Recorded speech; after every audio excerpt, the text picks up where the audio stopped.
네, 안녕하십니까. 여러분 또 2학년이 돼서 또 이렇게 형성평가 문제풀이를 하게 됐습니다.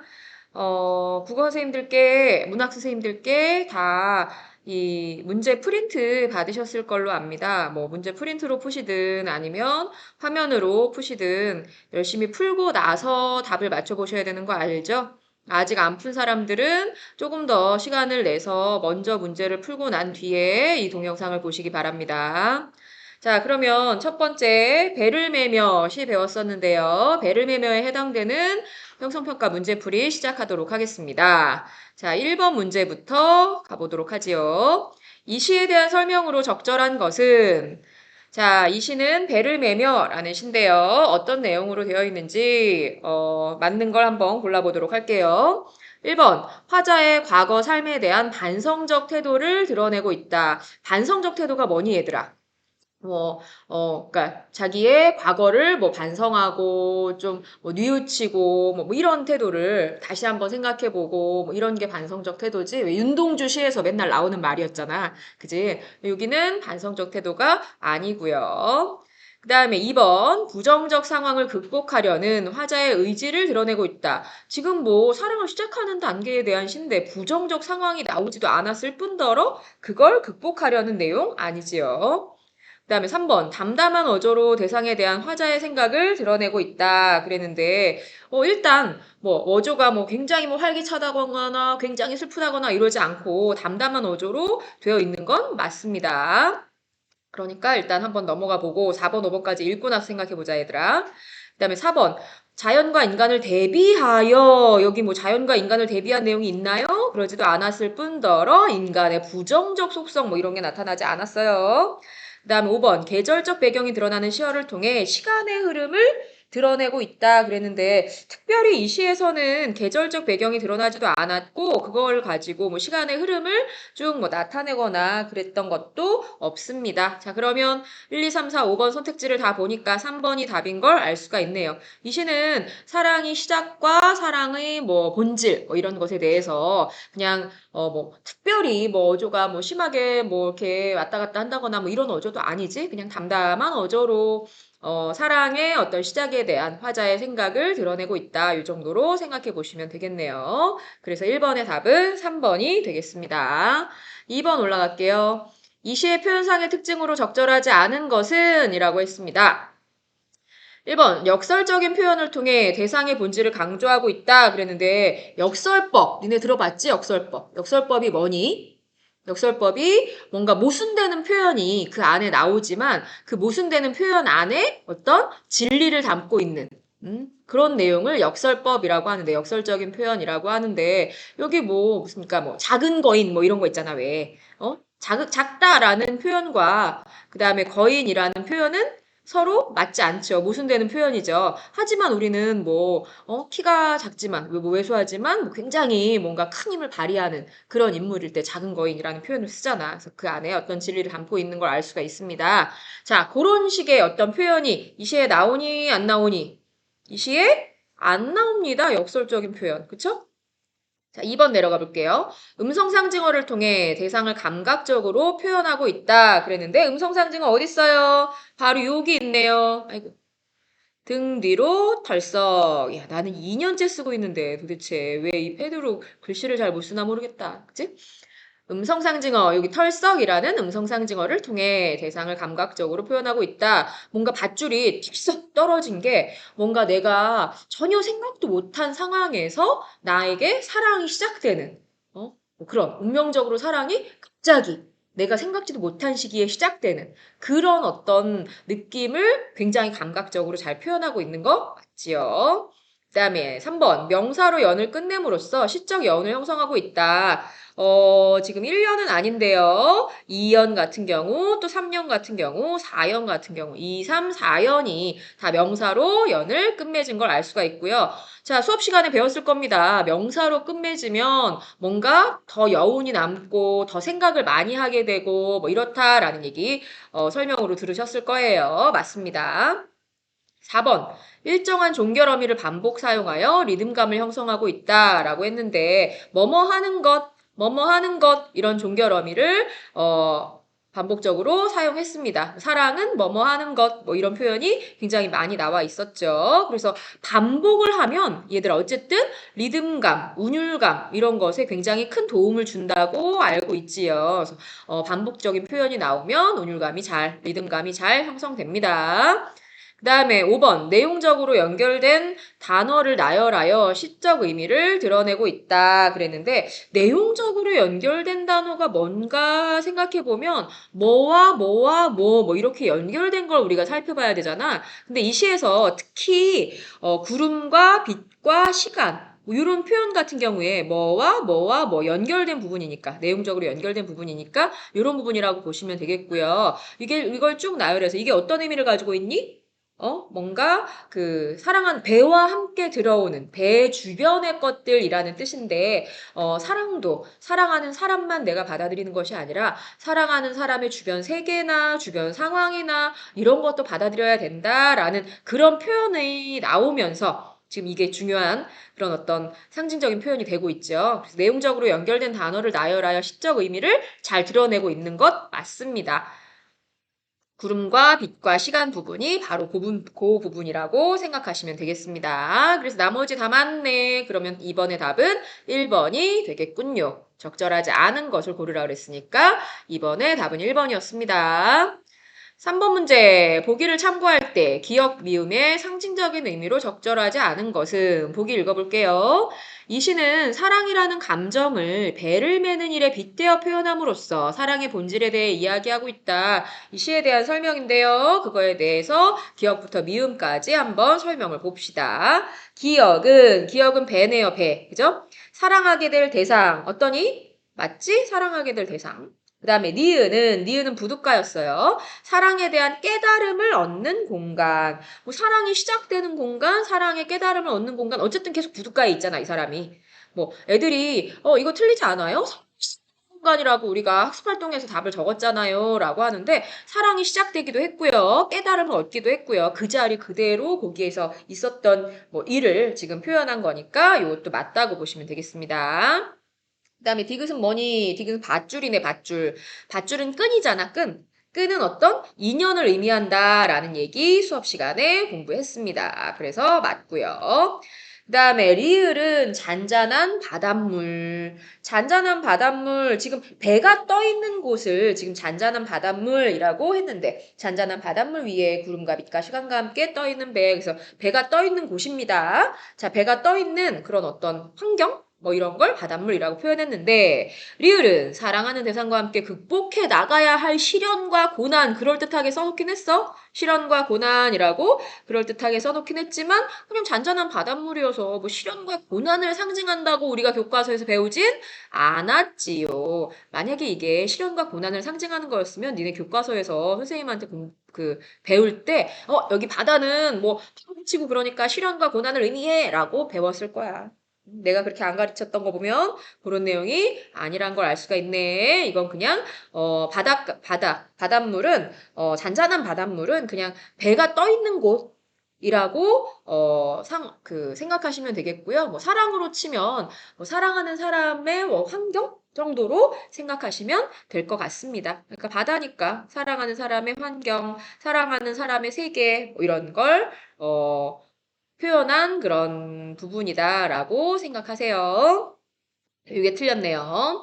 그 다음에 미음까지 맞아보자. 구름과 빛과 시간, 이거 사랑하는 대상을 둘러싼 주변의 모든 것이라고 수업 시간에 공부를 했습니다. 그래서 너무나 쉽게 답을 4번으로 찾을 수 있었습니다. 그 다음에 4번 문제, 이 시의 식구에 대한 설명으로 적절한 것은 1번, 아무 소리도 없이에는 갑작스럽게 시작되는 사랑에 대한 화자의 당혹감이 직접적으로 드러나 있다 그랬는데 맞아, 당혹스럽긴 해. 갑자기 벌어졌잖아. 당혹감까지는 맞는데 얘들아, 이게 직접적으로 표현하기 위해서 쓴 말이야? 아니지, 그지? 직접적으로 드러나 있진 않고요. 그 다음에 2번. 호젓한 부둣가는 시 전체의 분위기를 고요하게 만들어줌으로써 화자의 사색을 이끌어준다. 어때? 맞지? 지금 아무도 없는 부둣가야. 굉장히 조용하고 굉장히 고요하고 그런데 아무 소리도 말도 없이 갑자기 밧줄이 던져져서 내가 잡게 됐어. 그러니까 사랑이 갑자기 시작된 그런 상황을 더 잘 표현해주기 위해 또 이렇게 조용하니까 조금 더 이렇게 생각에 빠지고 사랑에 빠지고 뭐 이러는 그런 분위기를 만들어주죠. 맞습니다. 그 다음에 3번. 넋놓고 앉았다가에는 사랑하는 대상에 대한 화자의 간절한 기다림이니? 아니지. 기다리고 있다가 사랑을 시작하게 된 내용 아니었죠. 그냥 넋놓고 있다가 아무 생각 없었는데 근데 갑자기 사랑이 시작된 그런 표현이었으니까 간절한 기다림. 틀렸어요. 4번. 던져지는 밧줄을 받는 것에는 운명적인 사랑을 거부하는 화자의 의지가 나타나 있다. 그랬는데 운명적인 사랑까지는 맞지만 그 사랑을 받아들이는 거잖아. 그지? 그 사랑을 거부한다라는 게 틀렸네요. 지금 거부하고 있지 않고 받아들이고 있습니다. 그다음에 5번. 어찌할 수 없이에는 불가항력적인 사랑을 받아들일 수밖에 없는 화자의 괴로움이 드러나 있다. 여기까진 맞아. 좀 뭔가 이렇게 어쩔 수 없이 사랑을 받아들인다라는 게 이렇게 내가 뭐 이렇게 내 의지로 나 사랑해야지 뭐 이러면서 사랑을 시작한 게 아니라는 거지. 그냥 운명적으로 불가항력적인 게 자기의 힘으로 어쩔 수 없는 뭐 이런 뜻인데 사실 여기서 사랑도 그런 의미로 받아들이세요. 운명적으로 다가왔다 정도로 받아들이세요. 그런데 어디가 틀렸느냐? 화자가 괴로워하고 있니? 그렇지? 않죠. 그죠? 거부할 수 없게 다가오긴 했지만 화자는 그걸 잘 받아들이고 있습니다. 특별히 괴로움이 나타나 있지도 않지요. 아마 자연스럽게 받아들였다라고 생각하시면 될 것 같아요. 놀라긴 했지만. 그래서 맞는 건 2번밖에 없었습니다. 4번의 답은 2번. 5번 내려가겠습니다. 보기를 참고하여 이 시에서 사랑을 형상화한 방식과 비슷한 방식으로 대상을 형상화하고 있는 작품은 보기, 이 시는 눈에 보이지 않는 사랑이라는 추상적 개념을 시각적으로 구체화하여 표현하고 있다. 사랑은 눈에 보여요? 안 보여요? 안 보여요. 추상적인 개념입니다. 그 추상적인 개념을 눈에 보이는 배를 매는 행동으로 시각적으로 잘 구체화해서 형상화시키고 있죠. 이 시가 아름다운 이유가 그런 거라 그랬어. 잘 느껴지지 않는 사랑이라는 개념에 대해서 눈에 딱 보이는 걸로 겉으로 드러나는 그런 모습처럼 나타냈다라는 게 이 시의 특징인데, 자, 그런 걸 한번 찾아보자. 추상적인 개념을 잘 시각적으로 구체화, 형상화한 시구를 한번 찾아봅시다. 시조들이 나왔는데요. 1번부터 내용을 한번 볼게요. 어저 내일이야 그릴 줄을 모르던가 이시라 하더면 가렴하는 제 구태여 보내고 그리는 정은 나도 몰라 하노라. 자, 보니까 그 뭔가 이별한 그 님에 대해서 그리워하는 그런 내용으로 되어 있는 걸 알 수가 있습니다. 그럼 특별히 여기는 어떤 내용이 쓰였나 한번 생각해 보니까 뭐그 추상적 개념을 구체화시켰다기보다는 그릴 줄 몰랐던가, 뭐 나도 몰라 하노라 이래서 여러 가지 이렇게 수습법을 많이 썼다고 보시면 될 것 같아요. 내 일이야. 참 나는 참 답답하구나. 그리워할 줄을 몰랐더냐. 뭐 이러면서 좀 설법 같은 걸 좀 사용해서 어? 나 진짜 보내고 나서 이렇게 그리워할 줄 몰랐니, 너? 그리워할 줄 알았으면서 왜 보냈니? 라고 좀 이렇게 자책하는 그런 내용을 사용했는데, 뭐, 그런 어떤 위에서 나온 것 같은 표현이라기보다는 뭐 서리법이 굉장히 두드러지게 잘 사용된 걸 알 수가 있습니다. 비유법 많이 사용했다 정도로 생각하시면 될 것 같고요. 그 다음에 2번, 마음이 어린 후이니 하는 일이 다 어리다. 만중 운산에 어느 님 오리 많은 지는 잎 부는 바람에 행여긴가 하노라. 이것도 님을 그리워하는 마음을 쓴 것 같은데 내가 하는 일이 이렇게 어리석구나. 님을 보내고 나서 막 바람이 부는, 지는 잎 부는 바람에, 그 사람이 맞나, 뭐, 이렇게 또 생각도 하고, 뭐, 이렇더라. 라는 거 보니까, 이거는 뭐, 특별하게, 뭐 시간의 개념을 가지고, 시간이나 뭐, 이렇게 추상적인 개념을 가지고 구체화시켰다고도 뭐 보기가 힘든 그런 상황이라고 볼 수가 있네요. 여기도 뭐 특별하게 이 시와 같은 방식은 찾을 수가 없었고요. 그 다음에 3번. 꿈에나 님을 보려 잠 이룰까 누웠더니 새벽달 지새도록 자규성 어이하리 두어라 단장 춘심은 너나 내나 다르리 그랬는데 여기도 대해서 뭐 어떤 게 쓰였나 보니까, 뭐, 어이할까, 뭐, 너나 내나 다를까, 뭐 이래서, 뭐, 서리법이나, 다르지 않다. 뭐 이것도 서리법 같은 거 쓰였고요. 그 다음에, 지금, 이렇게, 나의 마음을, 나의 님을 기다리는 마음을, 뭐, 이렇게, 어, 다른 것에, 다른 사물에 빗대어서, 짐승에 빗대어서 표현했기 때문에 모임법 같은 게 쓰였다. 뭐 정도로 봐야 되나? 그리고 여기도 의임법이죠. 의임법 같은 게 쓰였다라고 보셔서, 여기도 뭐, 이렇게 추상적인 개념을, 뭐, 구체적으로 표현했다라는 건 좀 찾기가 힘드네요. 그 다음에 동짓달 기나긴 밤을 한 허리를 버여내어 춘풍 니불 아래 서리서리 넣었다가 어른님 오신 날 밤이어둔 구비구비 펴리라 그랬는데 야 이거 우리 공부했던 시조다. 그지? 1학년 때 배웠던 1학년 때 시조 3편에 나왔던 시조였는데 보니까 동짓달 기나긴 밤을 긴 밤 그러니까 님이 없어서 길게 느껴지는 시간을 한 부분을 잘라내서 넣어놨다가 님이 오신 날 밤에는 길게 펴서 굽이굽이 펴서 뭐 그 시간을 사용하고 싶다라고 해서 님이 없는 시간을 뭔가 잘라내서 님이 오면 나중에 사용하겠다라고 해서 구체적으로 시간을 잘라낼 수 있니 없니? 시간을 잘라낼 수 없는데 구체화시켜서 또는 뭐 눈에 보이는 것처럼 눈에 보이는 것처럼 그렇게 나타낸 그런 표현이 나왔네요. 아, 시간이라는 그런 개념을 추상적인 개념을 눈에 보이는 것처럼 표현한 그런 표현 맞습니다. 위에 나와 있는 설명이랑 똑같지? 그지? 추상적 개념을 시각적으로 구체화했다. 여기도 시간이라는 개념에 대해서 구체화시켜서 표현했다라는 거 1학년 때 배웠던 시조니까 오히려 더 쉽게 찾을 수가 있네요. 5번에 또 뭐가 쓰였나? 강산 좋은 경을 힘센 이 사톨량이면 내임과 내분으로 어이하여 어뜰소니 진실로 그 말이 없을 시 나도 두고 논의로라. 뭐 이것도 그냥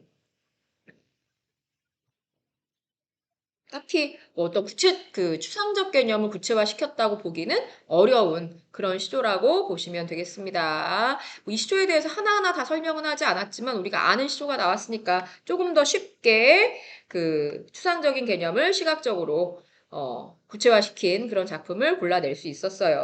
5번의 답은 4번.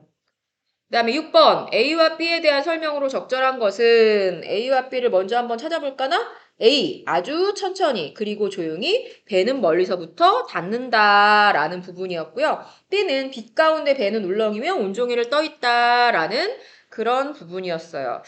뭐 일단 A 부분은 처음에 사랑이 시작되는 그런 부분 정도로 사랑의 시작을 표현한 부분? 운명적인 시작, 의도치도 않았는데 생각지도 못했는데 사랑이 시작됐다라는 그런 내용이었던 것 같고 그 다음에 B는 빛 가운데 배는 울렁이며 온종일을 떠있다. 그래서 어떤 사랑에 대해서 기쁘고 설레고 뭐 이런 표현을 적었다라는 그런 표현이다라고 생각하시면 될 것 같아요. 자, 1번 A의 배와 B의 배는 가리키는 대상이 달라요? 아니죠. 사랑하는 사람 뭐 이런 걸 의미하고 있으니까 다르지 않아 같아. 그 다음에 A에서 B에는 사랑이 시작되고 끝나는 과정. 야, B가 끝나는 과정이었니? 여기 끝나는 내용 없어요. 아니고. 그 다음에 A보다 B에서 나와 사랑하는 대상과의 관계가 더 가깝다. A는 지금 시작되는 부분이고 B는 사랑을 하면서 굉장히 설레고 기쁨에 빠져 있는 부분이야. 그러면 대상과의 관계가 더 가까워질 수 있겠죠. 나머지 같이 읽어보고 한번 찾아볼게요. 4번 A에는 사랑에 대한 화자의 설렘의 감정이 야 설렘의 감정 어디 있었어? B에 들어있었는데 그지? 설렘의 감정은 B에 들어있었고 게다가 B에는 고통은 아니었어. 틀렸고요. 설렘의 감정은 B에 들어있었습니다. 그 다음에 A에는 사랑에 대한 화자의 적극적인 태도가 야 적극적으로 사랑을 막 찾아다니고 그랬어? 그러지도 않았어요. B에는 소극적인 태도가 이것도 아니네. 그래서 나머지는 다 틀렸고 아까 얘기했듯이 3번만 맞았다는 걸 찾아볼 수 있겠습니다. 그 다음에 7번 보기의 질문에 대해 학생들이 대화를 나눌 때 이 시에 대한 감상으로 적절하지 않은 것은 문학은 다양한 문학적 표현이나 형상화 방법, 자유로운 상상력을 통해 정서적 미적으로 우리의 삶을 고양합니다. 오늘 배운 작품 베를메며의 아름다움에 대해 이야기해 볼까요? 라고 했는데 적절하지 않은 걸 찾아보면 1번 현재형 어미의 사용으로 화자의 생각이 생생하게 전달되는 것 같아. 어디에 그런 게 쓰였어? 닿는다, 배를 맨다, 뭐 이렇게 현재형 어미 사용된 적 있었어요. 맞아. 현재형 어미를 사용하면 왜 생생함, 뭐 무슨 사실감, 뭐 이런 걸, 생동감, 뭐 이런 거 주고 막 이러잖아. 그래서 맞습니다. 그 다음에 2번, 시각적 이미지로 대상을 감각적으로 표현한 것에서 아름다움이 느껴져. 시각적 이미지, 뭐, 기본적으로 여기 나오는 뭐 내용들이 다 시각적 이미지고 뭐 밧줄을 붙잡는다거나 뭐 바다의 구름과 빛과 시간이 뭐 있는데 함께 들어온다거나 뭐 이런 거 감각적인 표현이라고 보시면 되겠지요. 그 다음에 3번 배를 매는 일과 사랑의 유사성을 발견하는 자유로운 상상력이 참신의 이게 기본적인 내용이었고요. 4번 화자의 담담하고 사색적인 어조가 사랑에 대한 깨달음의 깊이를 더해주는 것 같아. 아까 위에 몇 번 문제였지? 뭐 몇 번 문제에서도 뭐 담담한 이런 1번 문제였었네요. 담담한 어조, 사색적인 어조 뭐 이런 게 있었다라는 얘기 했는데 아무래도 사랑에 대해서 담담하게 이제 뭐 표현해서 더 깊이 생각하게 해준 그런 시라고 보시면 되겠네요. 5번 삶을 생성과 소멸의 반복으로 인식하는 화자의 순환론적 세계관 뭐 이런 게 나와 있었니? 특별히 삶을 생성과 소멸 뭐 이런 표현이 없었고요. 뭐 그렇다고 순환론적 세계관이 드러나 있지도 않았네요. 요거는 이 시와는 전혀 상관없는 표현이니까 답으로 그러니까 적절하지 않은 걸로 골라보시면 되겠습니다. 그래서 7번의 답은 5번. 마지막 8번 문제. 우리 시험에는 주관식 문제가 없으니까, 그냥 뭐 안 풀어야겠다. 이렇게 안 푸는 사람들이 있는데, 안 풀진 마시고요. 그냥 혹시 답이 정확하지 않더라도 이런 내용이겠거니라고. 만약에 이 문제가 객관식으로 나오면 답을 찾을 수 있게 그렇게 한번 풀어보세요.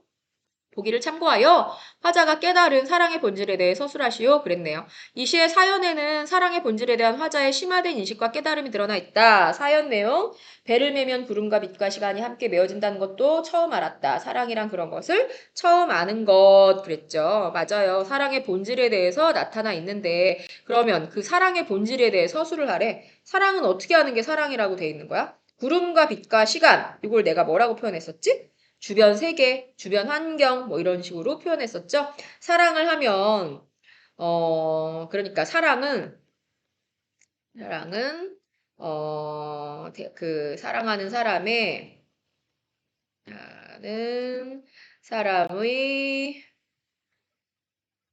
주변 세계,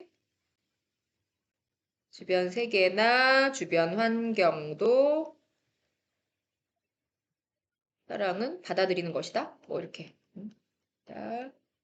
받아들이는 것이다 정도로 답을 적어 놓으면 되겠네요. 사랑하는 사람의 주변 세계나 환경도 받아들이는 게 바로 사랑의 본질이다 라고 이 시에서 설명하고 있으니까 뭐 이런 내용이 들어가면 다 맞는 걸로 한번 체크를 해주세요.